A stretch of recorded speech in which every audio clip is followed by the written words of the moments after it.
Greetings, everybody. Today we're covering the upcoming feast, which is Passover and unleavened bread, which are back to back. Okay, so Passover is just one day, and unleavened bread is for 7 days. So don't listen to them fake Jews talking about the Passover 7 days and this and that. No, according to the Bible, we're following Scripture, right? So the Scripture says, I'm showing you in that same slide. Scripture says Passover is one day.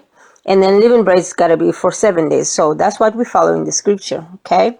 So I'm showing you a summary here. It's a reminder that we are on the 14th day, which is the evening, as you can see there.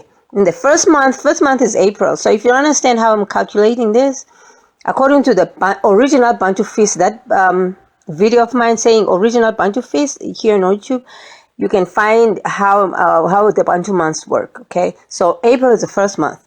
So on the 14th day on that. So remember, evening of the day starts the following day. So if we say on the 14th day of the month, that means on the evening of the 13th. So if today is the 13th, the same evening today starts 14th, right? So you all understand what I'm talking about. So an evening starts the following day. It's not 12 midnight. It's the evening. When the sun goes down, that's the beginning of the following day.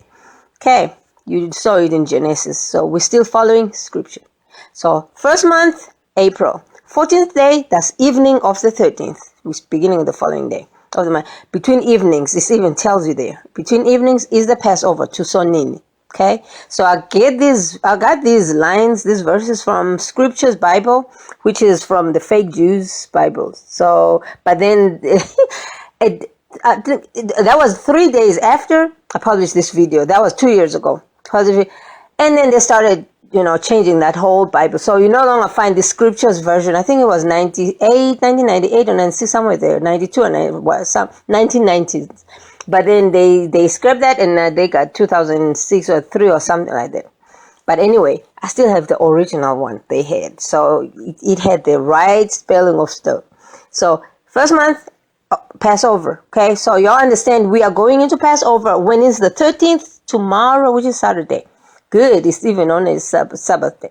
So on the evening of Saturday, which is tomorrow evening is the start of Passover. So don't be fooled by them pagan stuff, because now them pagans, that's why they never have their Easter on the same day, because they have to duck their our Passover. So they cannot have their Easter thing coinciding on the same weekend as our Passover. Okay, that they always have to duck it. So their Easter is going to be next weekend, when our Passover is this weekend. Okay, which starts tomorrow on the 13th evening tomorrow. That's why I'm putting this reminder out, so y'all can remember that we're going into Passover tomorrow evening, which is the start of the 14th day in the evening. Right?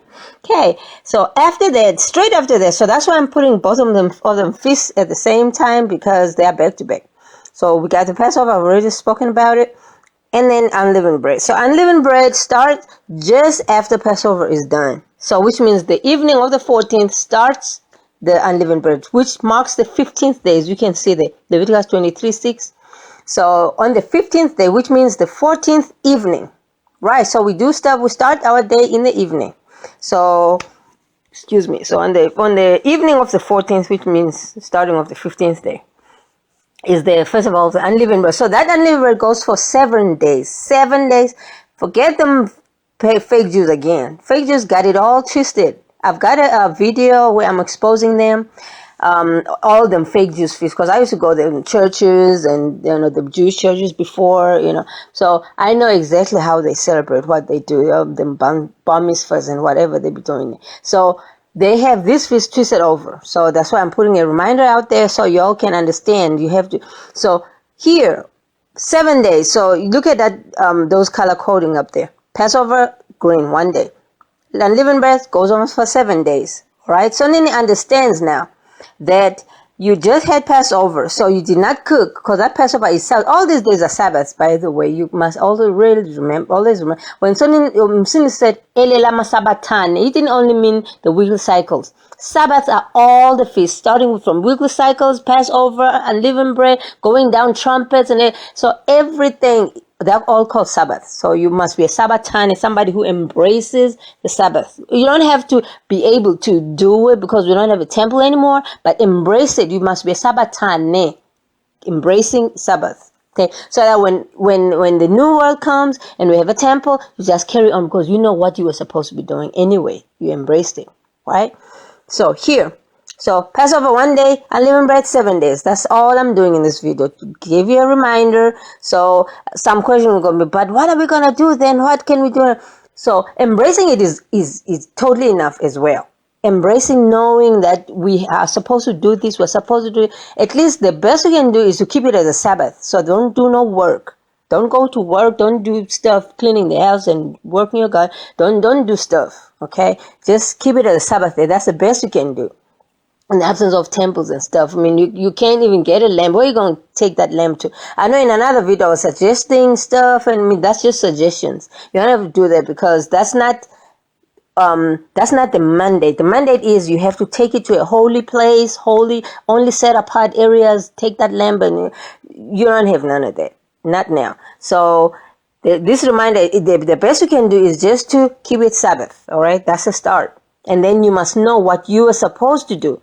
That's the best thing about it. Because if you don't know, then that means you're going to be tripping when the new world comes. So you have to know, all right, what you're supposed to. That's why I'm putting out these videos. Someone says, oh, you're bringing back to the law. The law was never taken away.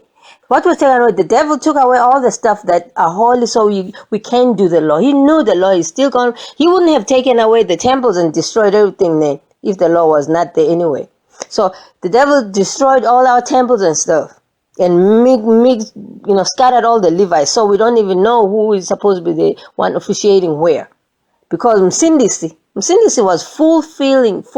You know when you're running short, somebody says, okay, can you please fulfill me? I'm running short. So you've done your part. You're running short with them temples, and Msindisi fulfills the part. He doesn't replace the law. He doesn't replace these Sabbatanes. You need to get this straight, because a lot of people out there think, oh, Msindisi came and, we ain't got to do nothing anymore. No, we have to do what we can. When we run short, he fulfills the law. He came to fulfill, not replace. Okay? You have to do what you can. Right? He knows what's available to you and what's not.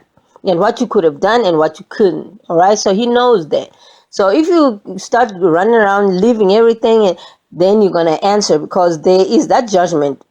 Now, remember this judgment is not, pagans are not going to be judged. They're already judged. You cannot be a pagan and stand in front of someone and say, oh, I'm coming to justify myself. No, you're already a pagan.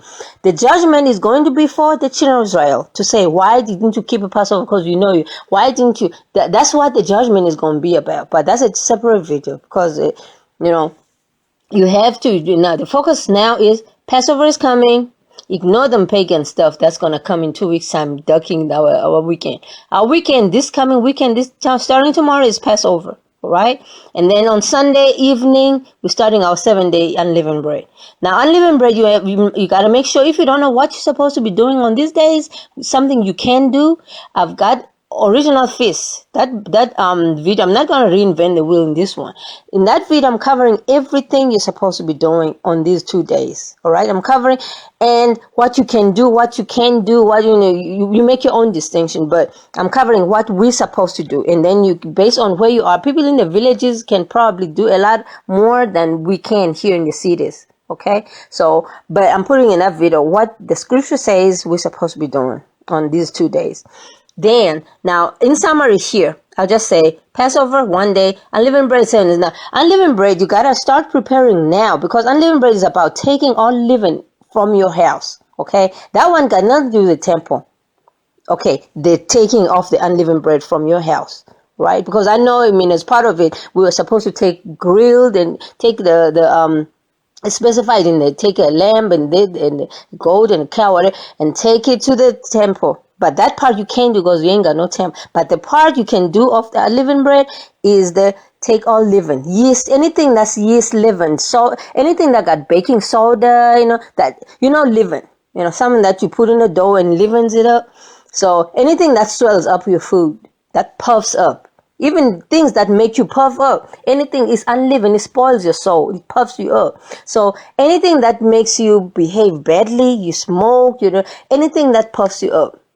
Bread, even physical things, yeast in your house, bread that's got yeast in it. So take it out. We're supposed to do that. It's a gesture, an outward gesture of your commitment to taking living out of your life or your soul or everything around you. Even people who are bad influence come and gossip all the time. Avoid just 7 days. That's it. 7 days. Now remember, all these feasts are for us. It's not just a ritual. We're doing a feast. They are things that reinstate our faith or clean our soul. So they help us in the process. Okay. So that Passover is to commemorate, first of all, who is helping us throughout the years. It's not just a past thing or just doing things that are in the past. No, this is current day things. You gotta keep remembering who is helping you every day, who is for you, who you call on. So that Passover is showing you who saves you, okay? As he did. He showed in the past when he saved the children of Israel from the Egyptians, okay, into the promised land. So when he passed them over that evening, so the angel didn't kill them and stuff. Now, that was a gesture of who saves you, who's your daddy kind of thing. Okay, so that Passover is a constant reminder throughout the years of who's your daddy, throughout the years going forward. He don't stop being our daddy. He carries on. All right, so who's our helper, who helps you, who's always there for you? Passover is commemoration of that, okay, to say, this is what he did, so he can still do it. He still carries on doing it. The fact that you're not nuked by South Korea and North Korea and Russia right now is because he is saving you. He's here, putting all his angels guarding you. Do you think that the people who want to kill people don't just, they know which areas are the minority people where they live. They can just drop a bomb over there. Or they know which areas they want to, hey, these people are troublesome. They can, but something is there. That Passover is something that keeps you, it does remind you all the time. It's not just a ritual, okay? Same as unleavened bread. Unleavened bread is for 7 days. Why is so many days? Because 7 days is a full cycle. Weeks are 7 days. So it's a cycle. So if you finish your cycle, it's like when you go to a doctor and the doctor says, okay, take these antibiotics. And you have to finish the course. Okay, so it's like a course, a completion. You are done cleansing. So that 7 days, if you are smoking and stuff, you stop smoking. That 7 days tell me on the 8th day you will not even understand why you were smoking in the first place. You won't even feel like going back to smoke. So you finish a cycle. So anything that's living, that puffs you up. You've got a nice new car and you always be arrogant when you're driving it and stuff. Just don't drive it for the 7 days. And you'll get rid of that arrogant thing or whatever it is that is a living in your life. Just stop it for that 7 days. Get rid of it. Not like throw it away or so, like I'm talking about a car now. Don't throw anything that is living in your life. Just stop it for that 7 days. A friend who's always gossiping, who's a negative energy monger, or whatever. Living bread in your house, that's living. Just get rid of it. You have that one. You got to throw it away. You can't just pause it, put it in a portion, and you bring it back. No, you have to throw that one away. All right. So anything living just for 7 days. That's your full cycle. You've done your course. You finish your antibiotic course. You're cleaning yourself. 7 days. Unleavened bread. So this is helping us. It's not just a ritual. All of them. You'll see. I'll keep reminding you as we come closer to each and every one of them feasts, because the next one will be in October. Okay, the trumpets, and I'll show you exactly these are beneficial for us. It's not just ritual, and then people can easily excuse them. No, then that stuff in the old. No. If you see a value in them right now, then you'll see, ain't no reason to stop them there, because they're helping us today. Okay, so it's not something that a pagan can say, oh, look, it's nailed on the cross, and then because you don't see any value anywhere, you believe that. No, if you see a value in this unleavened bread and Passover, you understand that you gotta just keep going with it. All right, and then you are a sabatane. It means that's 2 benefits already. Because Cindy said, "Elelama sabatane," which means somebody who's refined through this feast. Because these feasts are refining us, going through. You'll see. I'll show you every time we're coming through. Closer to each and every one of them feasts, I'll show you this is what we're going to benefit. I'll remind you, this is what I do every year, but every year I release new information, but of the same feasts. Okay, so as you can see over there, right? Leviticus 23 got the Deuteronomy, Numbers. If somebody keep repeating the same thing in different books, then you know, oh my goodness, this is important, because these people, Leviticus, Deuteronomy, Numbers, Sonny himself is saying this. Look, you have to write it. You have to, it's not somebody like Luke, Mark, John, somebody else who says, okay, I saw him sin this, I'm going to write that. No. Here, in this Leviticus, Deuteronomy, Numbers, Sonny himself is talking. He say, on the 15th day of this month, you have to do this. Children of Israel, you must do this. He himself is saying these things, and he repeats them with 3 people writing down. Say, look, Leviticus, Musa, right here. Baba, right here. Okay, so these are very important. Okay, I could never overemphasize this. These are very important. Now, the fake Jews always trying to, Satan set up these people, the fake Jews. And they have exactly the same kind of feast that we're supposed to be doing, but they twist them around to take away the value from them. Why would anybody do a Passover for 7 days? Why?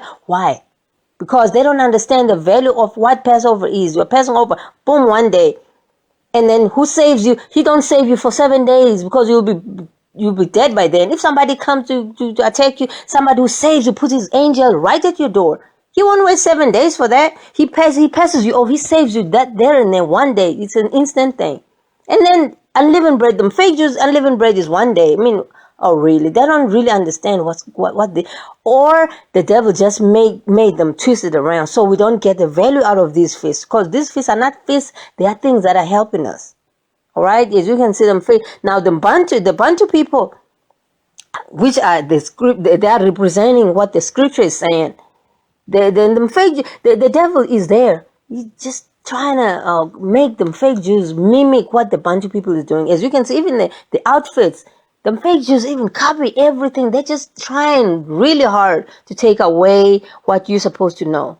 So, because now the devil knew that at some point this awakening is going to come to the earth. And then he already set up them fake Jews to say, if ever one of y'all Bantu people, children of Israel, start to wake up, wherever you are, because you're scattered everywhere. I know your land has been restored in the southern part of Ethiopia, southern part of Africa. Yes, but a whole lot of y'all are still out there.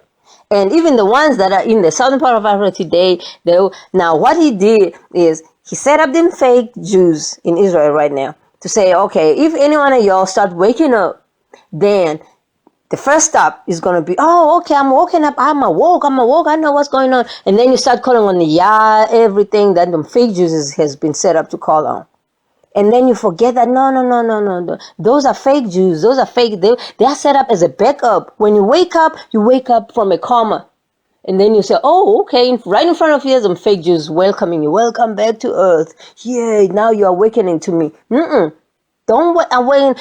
Those are fake Jews, okay? So as you can see, they're just copycats. Okay.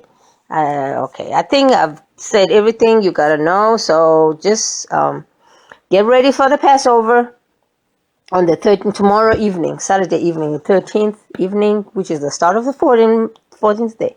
And then for 7 days, we got unleavened bread. Okay, bye.